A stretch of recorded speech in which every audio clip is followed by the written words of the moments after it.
Hey everybody, and welcome to Let's Look at A Good Snowman is Hard to Build. First off, I take a little bit of an issue with the title. I've made some pretty good snowmen in my day, and I am, with my hands, not a very skilled individual whatsoever. But if you ignore that, and you talk about it within the context of the game, it's very true, because this is a puzzle game that came out a little bit before PAX, and I was intending to do a video before PAX, but I just got, pushed out of the way with backlog and stuff like that. The Binding of Isaac, basically, let's be honest. And now I'm going to do a video about it now. I will, in the interest of full disclosure, I've only played about 30 minutes of this so far, but I've got the gist of it. It's one of those games that's minimalistic in terms of its mechanics, but, if it's going to draw you in, it's going to draw you in based on the nature of the game in other aspects of it. Either the kind of the meditative nature, because it is a puzzle game that's, minimalistic. The meditation kind of aspect of it seems to be fairly... one of the biggest draws for people, and is also this is a review copy provided by the developer as well. This is developed by, among other people, Alan Hazelden. You may know him for Sokobond, which was a chemical-themed kind of bond-building puzzle game, a little bit like Space Chem if you controlled every single one of the atoms and you weren't building a machine, you controlled them directly. It's a block-pushing game. With the rules of chemical bonds in it. This is fairly similar, actually. A Good Snowman is Hard to Build is a block-pushing game where your only objective, it's the same every time, is, at least from what I've seen so far, is to build a snowman. And the way that you do it is by pushing, you build a base with the biggest snow block, and then you push the second biggest snow block onto it, and then you push the head onto it, and it automatically creates. And what we're in right now is the world map, but you can't really see it. It'll zoom out once we get a little further. So you learn the first basic rule of the game right there. We also have to learn the next rule of the game. So that is basically that every time you move a ball through the snow, it picks up it grows like one order in size, and it also removes the snow from the ground that was before it. So we need to actually actively create as much snow as we need in order to do this. I think I can do this way. I need to get like a little bit more snow on this one. This might be one of the ones that actually has like multiple ways to solve, because I think I kind of bunged it up if you're thinking like optimally speaking. But we got a little bit of snow on that one, and then we'll push it up here. And then we'll just make sure that we're pushing this one along the paths that have already been de-snowed, thereby allowing us to make the snowman easily. I do have to tell you, I'm absolutely terrible at puzzle games. This is going to be interesting for me because I've beaten probably 10 or 15 puzzles in the game, but it was a couple of weeks ago. So I'm not totally sure if I'm going to be able to hold it down here. So I think for this one, we're going to have to, we've created this one. I may have botched this already, but there's an easy, restart in the game. So I was thinking we'd, push that once. Oh, but now those are the same size. Is one of those big? Or are they both size too? Okay, I'll tell you what, let's restart here. This is going to be probably not the most inspiring video if you're trying to, be like, is Northern Lion intelligent? You're going to be surprised. But basically, what these early levels are for is, teaching you, to put it quite simply, the rules of the game. Without even playing the game, you can draw a little bit from it. It's got a nice ambient, kind of pleasant soundtrack in the back, and the art style is actually quite pleasant as well. I hate to use the same word twice, but it's true. Everything's kind of visually simple and colorful, pleasing to the eye. And the player character, actually the whole world in general, almost has a little bit of a Pendleton Ward, Adventure Time style look to it, which is quite nice. Even the animation almost looks like, Jake walking around from Adventure Time or something like that. Those, I think, are actually sort of the driving things that make the game interesting and accessible, and maybe even, the kind of thing that people will be motivated to pick up.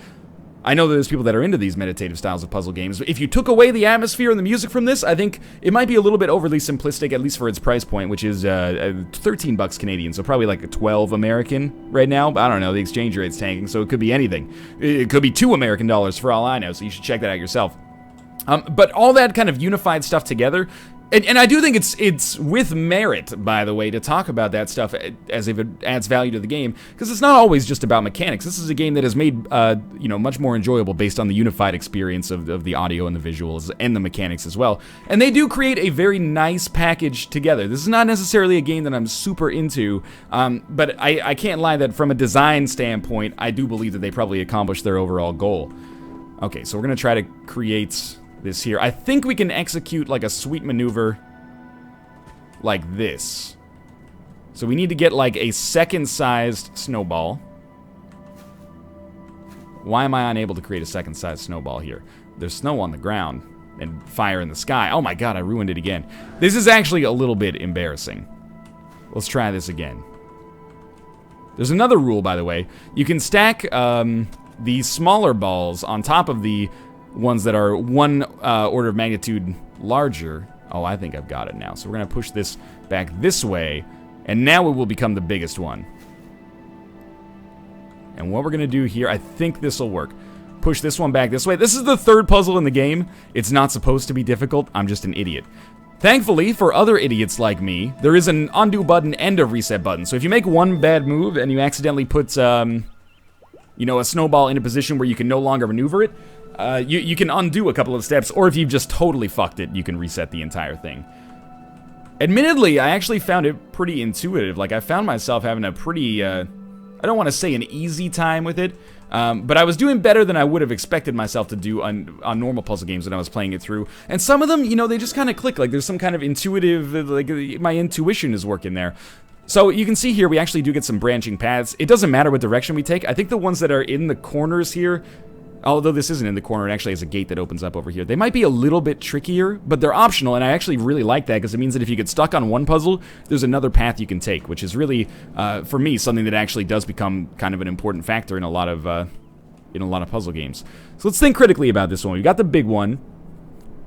We can't move this one right here, because if we move it right now, it will cause a problem. And by a problem, I basically mean that it will, it'll grow too big, so it won't be able to jump on top of it. We'll have to undo it. So I'm thinking we do it like this. We push this one around and basically use this as a vacuum to suck up all the snow. And then we come back this way, push this up, and we go like da da da, and then we stack it up, hierarchically speaking, like that, and that'll work out for us. Now, if we wanted to, we could also come back down this way. And if we solve this puzzle, oh, that was not what I meant to do there. If we solve this puzzle, which actually looks like it's probably solved in a similar fashion. Let's try this way. Push this over one more, and then this should get one piece of snow when it gets pushed up there, and then we'll push it up like so, and over and around, and then on top like this. Yeah. This will allow us to access the level, and now we can access the level from both sides. So basically what I wanted to illustrate here is that this is a way for us to, you know, get to levels that we otherwise, maybe we find one level too hard, we can do this instead. Eventually they'll do a sweet little pullout that'll allow us to see the entire map, which is really cool. So let's skip the non-essential level. Oh, maybe we just go stand in the center here and we look at the telescope. This is a really cool moment for kind of revealing the scope, and also like in a way I found it kind of illuminating the nature of the game, where you're like, okay, this is, you might be spending time as you're playing this at the start wondering like, am I gonna be doing just this for the entirety of the game? It pulls out as if to let you know that, hey, you know, maybe you will. There is a gate over there. I'm not sure if that will actually open up into anything, but let's try it. So how do I feel about a good snowman is hard to build? I don't think we want to do this way. Let's undo here. How do I feel about a good snowman is hard to build? I think that a good snowman is hard to build is a game that is probably a little bit too expensive. Wait, let's draw this one back. A little bit too expensive, or a little bit too mechanically simple, minimalistic, I guess, if you want to put it more politely, to really interest a huge number of people. Which is a very diplomatic way of saying that this is not a game that I think necessarily has mass appeal. And that's not me saying that this is a bad game, it's rather me saying that it's a game that's a niche game, and that's not necessarily a bad thing in and of itself as well. It is a game that if I was let me put it this way, if I was watching this video and someone was like, well, this is, I mean, it wouldn't really matter what the price point was, I guess, for me, if somebody was, if I was watching somebody else do this video, because I would say, you know, do I really see myself putting a couple of hours into this, you know, pleasant, but otherwise just, you know, just kind of mechanically minimalistic block-pushing puzzler?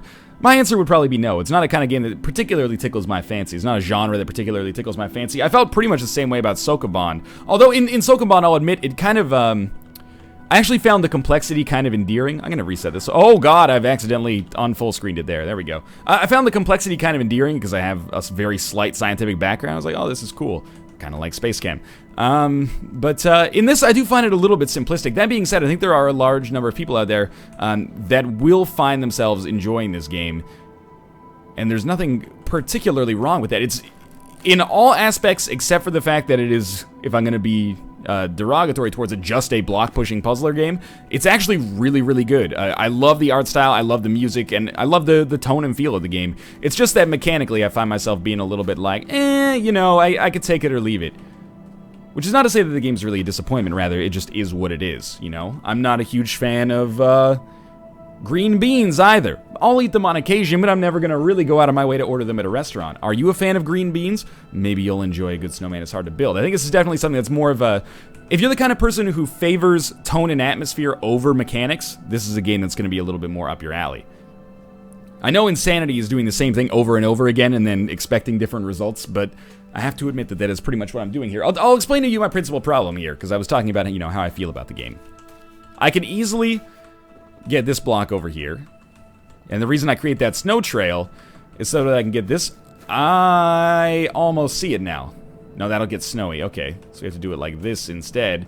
We can put it up like this, but then if I push this block, it gets snowy again and can't then be pushed on because it's too large. So really all that we can do, or all our problem is figuring out a way to get snow taken up from this area right here. The problem is, how do I get snow taken up from this area?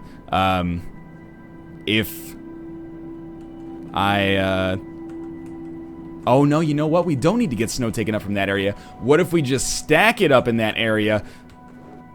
You mustn't be afraid to dream a little bigger, darling. There we go. All right.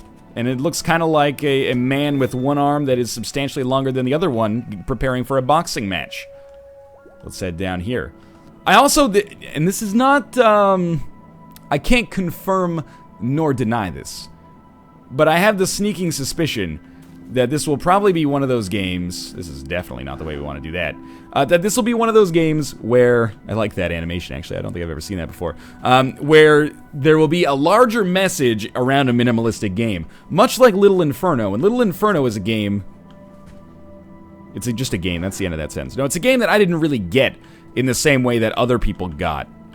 Oh, I see how we do this now, because we can push them off afterwards. You ever try to push the head off a snowman? If it falls onto the grass, it's just going to shatter into like a million pieces. We got pretty lucky there that it actually worked. Little Inferno, you know, the game that came out after World of Goo for the World of Goo people.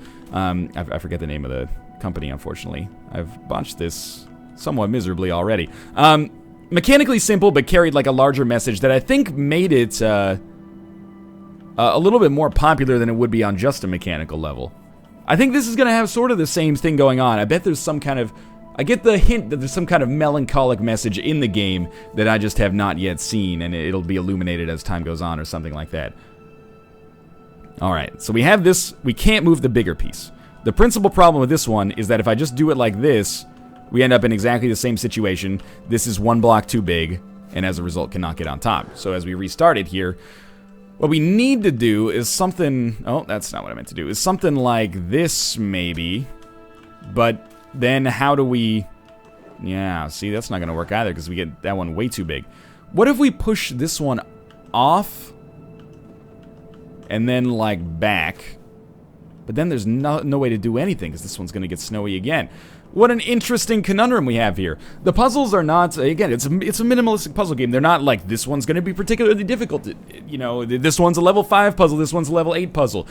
Literally, what you see is what you get. Like, this is the options menu right here. About, you know, there's the 4 people that made the game. I know Ryan Roth, he did the soundtrack, I think, for the Yogg and a bunch of other games, which explains why I'm so into the soundtrack right now. And I'm sorry, Benjamin Davis. I should know who you are, probably. I already mentioned Alan and Ryan, but, I don't know who Benjamin is. I'm sorry. Maybe I can click on it. I don't want it to load up something in my browser window, though. Maybe he's like a male porn star or something like that. It's going to pull up nudity, and that's going to be bad for business here. There's our settings menu here, as you can see. Pretty much just clear progress, sounds, and music. I cleared the progress before starting this, by the way. If you're wondering why I did half an hour, or I said I did half an hour, but only had 0 puzzles played. How are we going to get out of this bucket of syrup? Really, like, you can only make one move like this. Wait a minute. Wait a minute. What if we do it like this? Push this one on top of this one as a transient kind of thing, and then push it in this way. Look, I never said I was a clever man. This is probably a puzzle that I should have been able to solve much earlier, but I'm just happy that it's being solved regardless. This one strikes me as a little tricky as well. Push this on this on this. Never mind, this is actually a lot easier than I would have expected, and then I'll go this way, and then up, and then like so, and we'll get this done. I'll admit to you that, straight up, I have no idea how long a good snowman is hard to build is. My assumption, or at least the hunch that I've been operating under, is that if you are the kind of person who cares about the kind of like value quotient, as in amount of hours a game is over its price, this is probably something that won't appeal to you just on mechanics alone. You're more paying for the tone and atmosphere and the kind of peaceful nature of the game, I think, as opposed to paying for X hours of entertainment. And I say that not to spark an argument over whether or not one way is more valid than another way, but rather as my way of basically, warning you that it's quite possible you're not the kind of person this is made for. I think this is a game, as mentioned, with niche appeal that is not necessarily going to be for everyone. I think I've got an idea of how to do this one. It's hard to articulate it though. It really is all about, do you like moving? I know that's gonna sound like a weighted question. And then we're gonna push this one back, but then I can't get around it. I don't know. See, what I'm thinking was we would do, never mind, that gets snowy as it gets pushed off. We do, oh, wait a minute. But how am I supposed to push it back in the other direction here? I gotta leave like a little bit of extra space on one. Oh, maybe I can push it. You won't let me push it that way? Come on now. I thought we had something going here. What I mean by like, do you like moving, is I don't think that's a very good question. It's not a very flattering question for the game. But everything in this game is basically about being a tightly designed puzzle that has a little bit too little a space, or there's like one thing in the middle, like this, bird bath here, that makes it very difficult for us to actually accomplish our goal. Or at least that's where the difficulty lies. Whether it's very difficult or not is a matter of opinion, I suppose. I hate moving, and as a result, I occasionally find myself frustrated by the puzzles, but the game's art style goes a long way towards making that a little bit more peaceful than it otherwise would be. And it's kind of like, let me put it this way, do you like Sudoku puzzles? I usually get a little frustrated before the end of them, but if you find that frustration kind of like mentally enjoyable, that might be the kind of thing that interests you, which is not to say that this game is frustrating. I think it's just frustrating for me. Let me walk you through my thinking right now. It's almost like I'm doing this like a computer would. We have to get this block off, like the top block has to come off of the second block. There's no way we can push everything at the same time all on top of the big block. It just can't happen. So, what are we going to do about it? If we push it, it just automatically gets snowy. So there's no question in my mind, at least, that what we have to do is like this. We have to create a space where we can actually push this and it won't get snowy. That way we can preserve a smaller block, because you can never get back to it. The only problem with this is that after I've done it, I can't like what would be awesome is if I could push this one back a little bit and then push this one into the slot in the middle, but it can't be done. And in fact, there's basically nothing we can do right now. I mean, we can like push this up here, and then we have a little bit more we can do, but now we're basically trapped unless we can tip over that bird bath. So let's try this again. And if we fail it, we might just move on to another puzzle. We might have to do it like this. And then, come back this way. Can we deposit it in the... Like, I think the two blocks have to take different paths, which is my problem. Because if I try, like... I don't know, like this gets too snowy. But I also, like, quite clearly can't do this, because then we'll get, like, a huge block over here, and there's no way to make them actually melt. I apologize again, by the way, for my own inability to handle these in a quick and timely fashion, but this is a very accurate representation of what it is like to watch me play a puzzle game. So what I'd like to do is actually, like, let's take it, like, all the way back here. I'd like to encounter a situation where I would be able to, like, push it down and then pull it back up, but it can't be done. So there must be some kind of more elegant solution that I'm missing. But let's try what we had going on here. So we were going to push it like this, and then this way. And then... I mean, it's gotta go like that, just by process of elimination. Oh, wait a minute. Maybe? Like this? We can't push like this one on top of this one. Come on! I can feel it. Like if we push this over to the side, it'll get big again, which is the problem. So there's really nothing I can do. Oh, whoops. Almost left there. There's really nothing I can do except like that, and now I'm stuck. Like I literally can't do anything except the move that I did before, and all other moves from this situation leave me blank. So you know what? F that puzzle for now. Let's check out this one down here. Alright, Julian, let's do this. The thing that makes me think that there's some kind of deeper message in the game at some point is the fact that all of these puzzles are named. I don't think I'm a particular genius for coming up with this, this theory. I'm just saying. I think I've already bunged this one up. So let's think about this logically. Here's our restrictions. We can pretty much push those 2 blocks on the right side in any direction. This one, we can only push right or left. So my thinking is that this is out of my depth. Okay, I'm thinking, bear with me, I'm just gonna try a hypothesis. I'm gonna do that, and I come back and push this way. And then I'm gonna come back, and this is gonna become our big block, which was not my original intention. And then this one's gonna be our small block then. Not small, but you know what I mean. You know what I mean. What have I done? Now I'm just pushing blocks around. There's no way to do it without making it too snowy. Alright, yeah, like, I've gotten the 2 here, but that's not really that much of an accomplishment. I think this is actually going to end up being our big block. The thing is, I don't want to push it yet, because I need to leave this space here so I can maneuver around. So this one is going to be, like, our second biggest block, then. So I would want to push this over, or is it better to make that our smaller block? Maybe it's better to make that our smaller block. Okay, let's try it this way, then. So, big block. This is going to be our middle-sized block. How am I going to make this a middle-sized block if the big block's at the top? I can't pick up enough snow to make it happen. By the way, you are all fucking saints for still watching this video at this point. Alright, let's assume that this is big block, then. I think I actually... Oh, I almost just solved it. Okay, wait a minute. Wait. I got it. This needs to be pushed like this way to start with. This is actually way easier than I thought it was, and now I feel like a big ol' idiot. Like, that's as far as this one can go. My brain just doesn't work for these kinds of games, and if you're like me, I think you're gonna find yourself a little bit frustrated by this this particular title.